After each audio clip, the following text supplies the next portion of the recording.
Good afternoon dear students. कैसे हैं आप सब? और आज मैं अलका दीक्षित आपके साथ लेकर आई हूँ नया टॉपिक। कंप्यूटर ऑर्गेनाइजेशन में हम इसको स्टडी करते हैं, इवन फिजिक्स के बच्चे भी स्टडी करते हैं। ये है आपका ग्रे कोड। ठीक है, अगर आप एचपी यूनिवर्सिटी का सिलेबस पढ़ रहे हैं कंप्यूटर ऑर्गेनाइजेशन का, वहाँ ये पढ़ाया जाता है। इवन एमसीए में इसको पढ़ते हैं, एमएससी आईटी बीएससी आईटी के बच्चे भी इसको पढ़ते हैं। ठीक है, तो फर्स्ट टॉपिक है आपका ग्रे कोड। ठीक है, तो ग्रे ग्रे कोड में हमारे पास इसको फाइंड आउट किया था। ये जो पिछली स्लाइड है, ये देखिए, ये आपको दिखाई जा रही है एटी बेल लेबोरेटरीज की।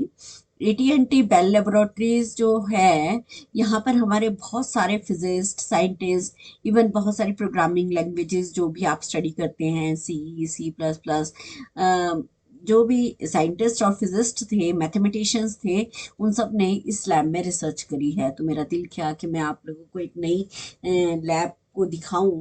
तो this is your AT Bell laboratories.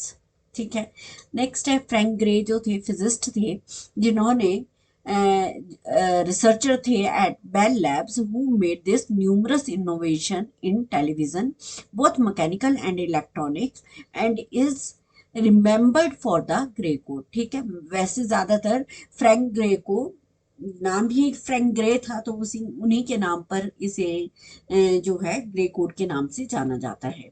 ठीक है, अब ग्रे कोड को हम कई तरह से पूछा जाता है एग्जाम में, तो सब नाम सेम ही है।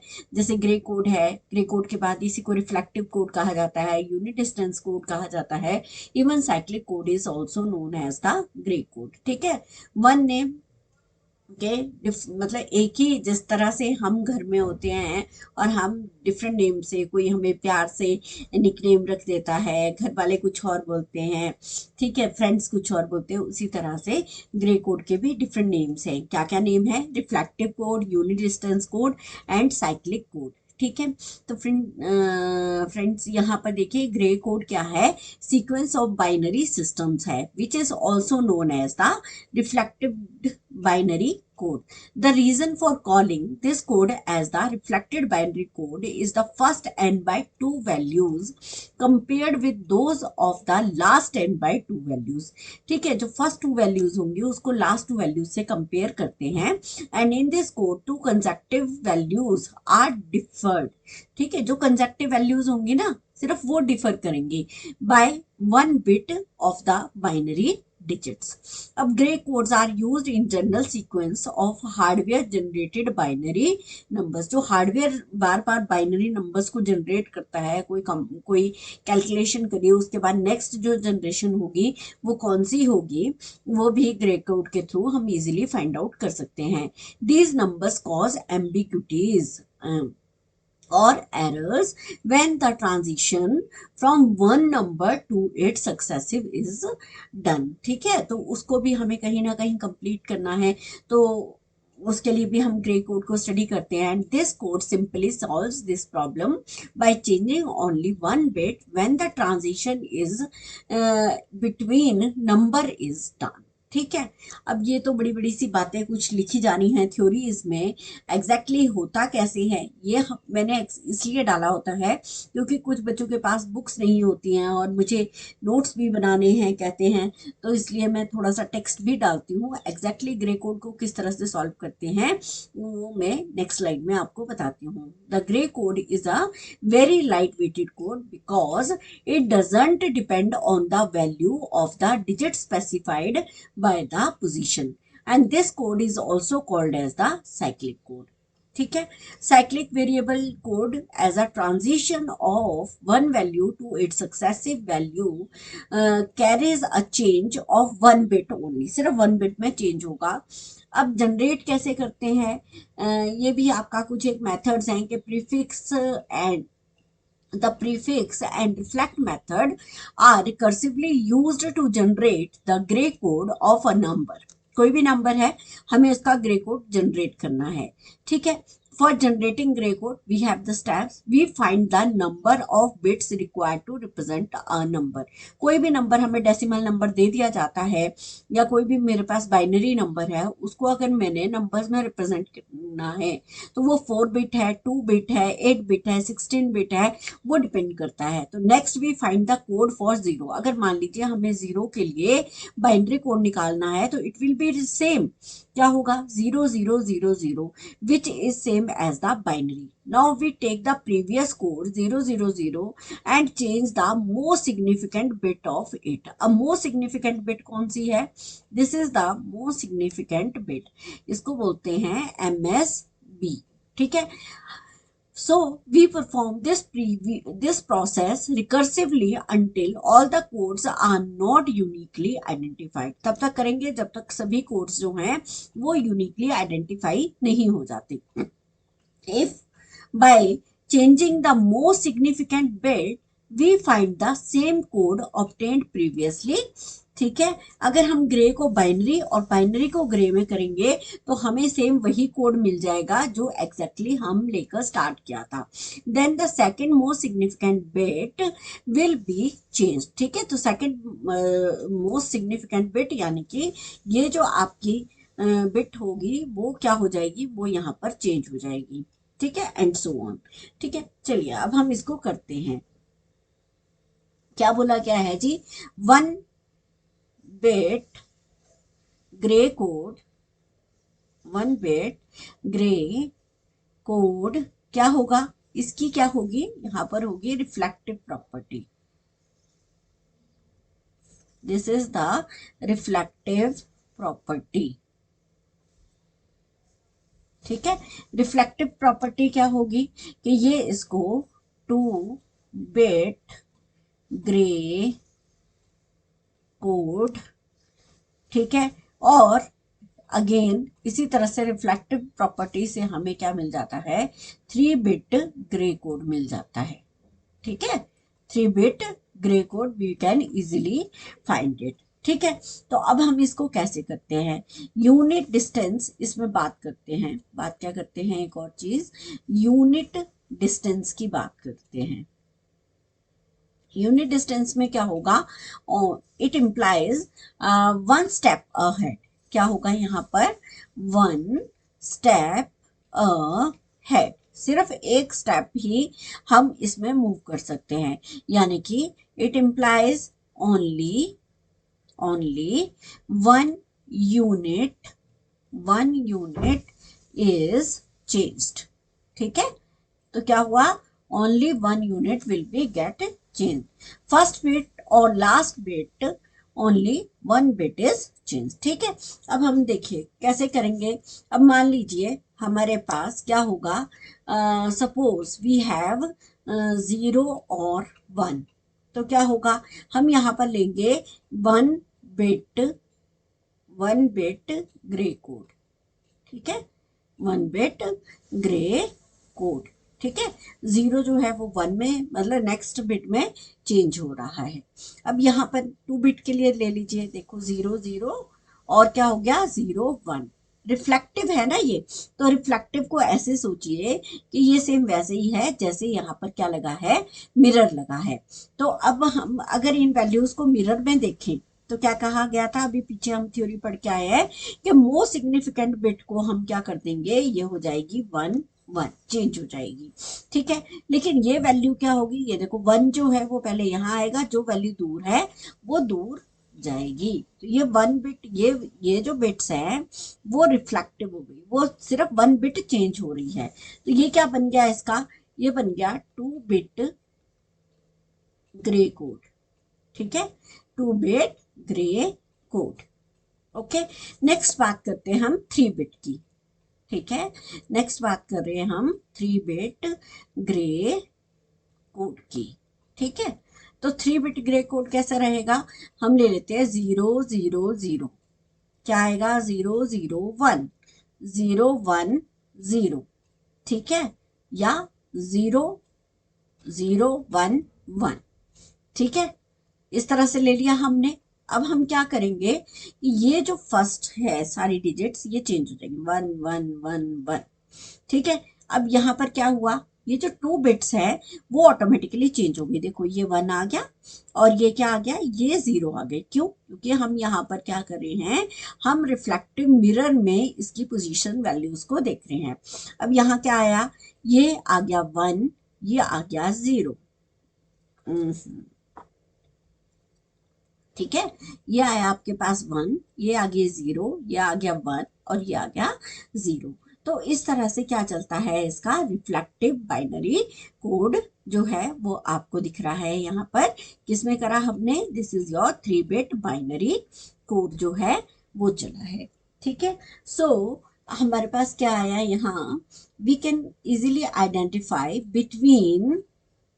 Between successive code, between successive code, यहाँ हमें पता लगा कि ओनली वन बिट डिफर्स क्या करा है, 1 bit differs bye there unit distance. ठीक है, यूनिट डिस्टेंस में ही चेंजेस हो रहे हैं। ठीक है, नेक्स्ट इसमें क्या है कि यूनिट डिस्टेंस वेरीज। ओके, हम इसको बोल देते हैं कि यूनिट डिस्टेंस वेरीज इन साइक्लिक मैनर। ठीक है, साइक्लिक मैनर। ठीक है, अब साइक्लिक में कैसे होगा, देखिए अब हम करते हैं कोड कन्वर्जन। क्या करेंगे हम, कोड कन्वर्जन। ठीक है जी, अब कोड कन्वर्जन के लिए हमें क्या करना है, हमें करना है बाइनरी टू ग्रे में कन्वर्ट करना है। क्या करेंगे हम, बाइनरी को ग्रे में कन्वर्ट करेंगे। हमें कोई भी डिजिट्स दे रखी है लाइक 1 0 0 1, ये क्या है, बाइनरी वैल्यूज। ठीक है, तो हम इसको डिफाइन कर देते हैं, हम इसकी कुछ वैल्यू देते हैं। जैसे बाइनरी है तो हमने इसको B1 कर दिया, this is your B2, this is your B3 and this is your B4। Okay, तो ये क्या आ गई हमारे पास, 4 बाइनरी वैल्यूज आ गई। जब भी हमें इसको सॉल्व करना है बाइनरी टू ग्रे, तो हम क्या करेंगे, ये अब जो हमारे पास आ रहा है वो रिजल्टेंट वैल्यूज आ रही हैं। जो फर्स्ट मोस्ट सिग्निफिकेंट बिट है हमने उसको ले लिया एज इट इज। ठीक है, और ये जो नेक्स्ट B4 एंड B3 जो कंसेक्टिव बिट्स हैं उसका हम क्या करेंगे, एक्सॉर निकाल लेंगे। आपको एक्सॉर निकालना आता है ना, मैंने पिछले लेक्चर्स में जो गेट्स का लेक्चर था डिजिटल में वहां पर पोस्ट किया है, आप उसको चेक कर सकते हैं। फर्स्ट लेक्चर जो है वहां पर वो गेट्स का ही है। ठीक है, 1 XOR 0, 1 XOR 0 जब हम करेंगे तो ऑटोमेटिकली क्या आ जाएगा, 1 XOR 0 क्या आएगा, बोलिए 1। ठीक है, अब क्या करा, नेक्स्ट हमने क्या करा, नेक्स्ट 0 XOR 0, यानी कि हम किसको कर रहे हैं, B3 पे जो वैल्यू है उसको B2 के साथ हमें XOR ऑपरेशन परफॉर्म करना है। यहाँ पर क्या आएगा, 0 को 0 से, जब दोनों बिट्स 0 थी तो हमारे पास आंसर आता था 0। और अब हमने क्या करा, B2 और B1 को XOR कर दिया, यानी कि 0 और 1 को XOR करा तो हमारे पास वैल्यू आएगी 1। तो इस तरह से हमारे पास क्या आ गया, ग्रे कोड आ गया। This is your G1, this is your G2, this is your G3 and this is your G4। ठीक है, तो हमारे पास बाइनरी वैल्यू क्या थी, 1 0 0 1 और इसका ग्रे कोड क्या आ गया, 1 1 0 1। ठीक है, ओके, तो हमने क्या लिखा है यहाँ पर, देखिए G4 जो था, G4 will be equal to क्या होगा, this will be your B4। ठीक है, G3 कहाँ से आएगा आपके पास, G3 आएगा जब आप B4 को एक्सॉर करेंगे किसके साथ, B3 के साथ।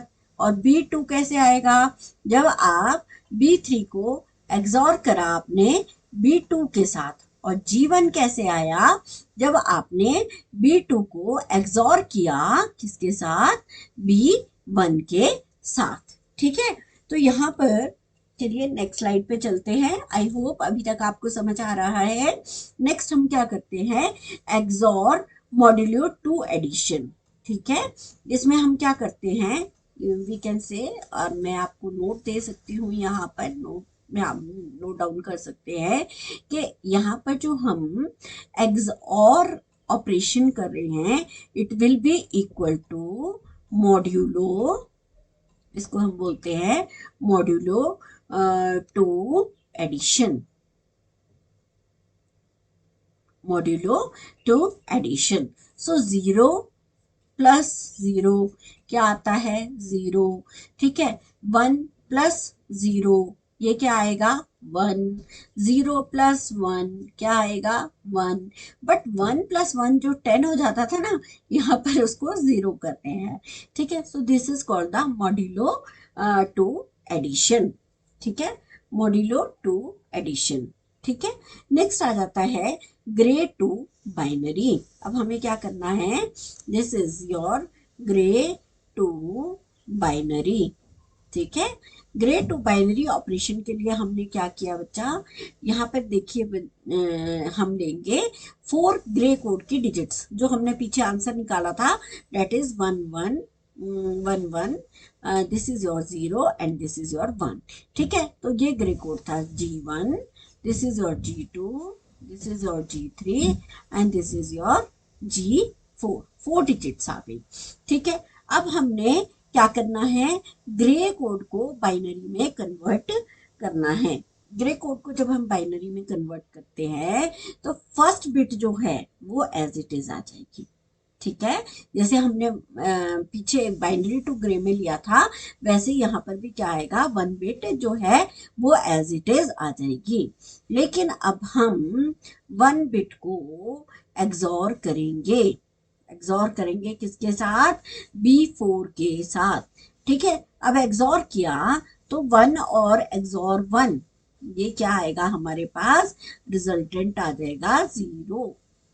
ठीक है, अब ये जो जीरो आया इसको आप एक्सॉर कर दीजिए किसके साथ, G3 के एक्सॉर के साथ, G2 को एक्सॉर करेंगे तो रिजल्टेंट बिट क्या आ जाएगी, जीरो जीरो है तो आंसर आएगा जीरो। ठीक है, फिर आप जीरो को फिर से एक्सॉर करेंगे G1 के साथ तो जीरो वन क्या आ जाता है आपके पास, वन। तभी हम देखो ये साइकिल सा चल रहा है ना, लाइक दिस, यहाँ से यहाँ गए, फिर यहाँ से यहाँ गए, फिर यहाँ से यहाँ आए, फिर यहाँ से, तो ये क्या है, स्टेप वाइज जो वन बिट चेंज हो रही है वो क्या बन गई, आपका बन गया बाइनरी टू ग्रे। अब देखिए इसको हम लिख सकते हैं, this is your B1, this is your B2, this is your B3 and this is your B4। ठीक है, अब हम इसको और अच्छे से डिफाइन कर सकते हैं, B4 will be equal to G4। ठीक है, B3 क्या आएगा आपके पास, बाइनरी में चेंज किया है ना, इसलिए हम यहाँ पर B4 B3 निकाल रहे हैं, पीछे हमने G1 G2 G3 निकाला था। सो B4 एक्सॉर G3। ठीक है, B4 एक्सॉर G3। ठीक है, ये किसके इक्विवेलेंट होगा, this will be equivalent equal to G4 XOR G3। ठीक है, now we will come to B2। B2 क्या आएगा आपके पास, B2 is equal to B3 XOR G2। ठीक है, और B1 क्या आएगा, this is B2 XOR G1। ठीक है, B2 एक्सॉर G1। ठीक है, तो अब हम इसको और थोड़ा सा डिफाइन कर लेते हैं। ओके, तो इसको मैं नेक्स्ट स्लाइड पे ले जाती हूँ। क्या आया था आपके पास, देखिए B4 जो आया है वो आया है G4 के बराबर। ठीक है, B3 जो है वो आया है आपके पास B4 एक्सॉर G3। ये किसके बराबर है, this is your G4 XOR G3 लिख सकते हैं, हम लिख सकते हैं ना, क्योंकि ये देखो B4 किसके बराबर है, G4 को, तो B4 G4 की जगह हमने क्या कर दिया, B4 को इसको रिप्लेस कर दिया आपस में। ठीक है, next come to B2। B2 कैसे आएगा आपके पास, B2 will be B3 XOR G2। B3 XOR G2 कैसे आएगा, अब बताइए। अब हम इसको कर सकते हैं, लिख सकते हैं ना, G4 XOR G3 XOR G2, क्योंकि आपके पास पता है कि B3 किसके बराबर है, B3 है इसके बराबर B4 प्लस XOR G3 के, और B4 किसके बराबर है, G4 के, तो हम इसको इस तरह से भी लिख सकते हैं। नेक्स्ट क्या आ गया, B1, B1 किसके बराबर है आपके पास, यहाँ पर that will be equal to B2 XOR this is your G1, so it will be equal to G4 XOR G3 XOR this is G2 XOR and this will be your G1। ठीक है, तो I hope dear students कि आप लोगों को पता लगा होगा कि हमने किस तरह से बाइनरी को ग्रे में कन्वर्ट करा है और ग्रे को बाइनरी में कन्वर्ट करा है। तो इससे क्या पता लग रहा है कि हर बार क्या हो रहा है, एक यूनिट डिस्टेंस से चेंज हो रहा है, और जब बाइनरी टू ग्रे करा या ग्रे टू हमने बाइनरी करा तो वो किस तरह से साइक्लिक ऑर्डर में आपके पास उसने आउटपुट को दिया। ठीक है, नेक्स्ट है एडवांटेजेस। अब हम इस ग्रे कोड को यूज कहाँ करते हैं, due to the Hamming distance property. अगर आपने हैमिंग डिस्टेंस नहीं पढ़ा है तो हम आने वाले लेक्चर्स में पढ़ेंगे कि हैमिंग डिस्टेंस क्या होता है। एरर करेक्शन और डिटेक्शन को इजीली फाइंड आउट करते हैं हम उसमें। हैमिंग डिस्टेंस बताता है कि हाँ जी कौन सी बिट में कहाँ जाके हैमिंग कोड यूज करते हैं हम, उससे हमें ये पता लगता है कि कहाँ पर जाके किस बिट में एरर है। Properties of the Gray code, they are sometimes used in genetic algorithms. ठीक है, जो ग्रे कोड है उसका मेन यूज कहाँ करें हम, जेनेटिक एल्गोरिदम्स में भी यूज करते हैं। Grey code also used in labelling the axis. जब हम के मैप की एक्सिस बनाते हैं, कॉर्न ऑफ मैप होता है ना, ठीक है, तो हम इस तरह से डिफाइन करते हैं कि हमने कौन कौन सी वैल्यूज को कहाँ रखना है। तो यहाँ हमने अगर वैल्यू करी है A B, ठीक है, और यहाँ कोई वैल्यू है CD, ठीक है, तो यहाँ पर क्या हो जाएंगे, ये हो जाएंगे नंबर ऑफ सेक्शंस कितने हो जाएंगे, अगर 4 वेरिएबल्स हैं तो टोटल जो ब्लॉक बनेगा वो 16 का बनेगा। हमें क्या करना है, इसे डिफाइन करना है कि लेबल कैसे करेंगे, जैसे 0 0 0 1, अब क्या आना चाहिए 1 0 यहाँ आता है और फिर 1 1 यहाँ आता है। ठीक है, 0 0 0 1 1 0 1 1। अब 1 0 1 1 में मेनली यहाँ पर होता क्या है, सिर्फ हम यहाँ यूनिट डिस्टेंस को चेक करते हैं। हर बार एक बिट चेंज होनी चाहिए। अगर हम यहाँ पर देखें 0 1 के बाद इसको चेक करेंगे तो यहाँ आप ऑटोमेटिकली देख रहे होंगे कि दोनों बिट्स चेंज हो रही हैं, जबकि कॉर्न ऑफ मैप क्या करता है, इसमें हेल्प करता है ग्रे कोड के थ्रू कि जो हमें डिस्टेंस चेक करना है उसकी लेबलिंग जो करनी है एक्सिस की, यहाँ हमने क्या करी, लेबलिंग कर दी एक्सिस की, क्या करी 0 0 0 1 1 1 1 0 जो करा है, this is known as the labeling. When Gray code are used in computer to address program memory, the computer uses less power. ठीक है, अगर हम प्रोग्राम एड्रेस मेमोरी करते हैं तो जब हम इसको के मैप के थ्रू इसको अपने गेट्स को या लॉजिक को सॉल्व करने की कोशिश करेंगे ताकि हमारी जो मैप है उसकी सिंप्लीफिकेशन हो जाए, उसके लिए हम क्या करते हैं, ग्रे कोड को यूज करते हैं। So with the help of that we will use less power. ठीक है, जो पावर कंजम्पशन हो रही है वो यहाँ पर कम होगी, because fewer addresses lines change as the program counter advances. ठीक है, तो प्रोग्राम काउंटर जो है वो नेक्स्ट इंस्ट्रक्शन को स्टोर करता है कि जो भी एग्जीक्यूट हो रही है, तो इस तरह से हम इस चीज़ को सॉल्व करते हैं। So thank you, thanks a lot. I hope आपने इंजॉय किया होगा, और इसी तरह से हम नए लेक्चर्स के साथ मिलेंगे। जल्दी जल्दी हम सीखते जाएंगे कि क्या किस तरह से हमारे लेक्चर्स प्रोसीड कर रहे हैं, और आप थोड़े ही दिनों में मास्टर बन जाएंगे अपने कंप्यूटर ऑर्गेनाइजेशन के। चलिए, thank you, thanks a lot, okay, bye bye.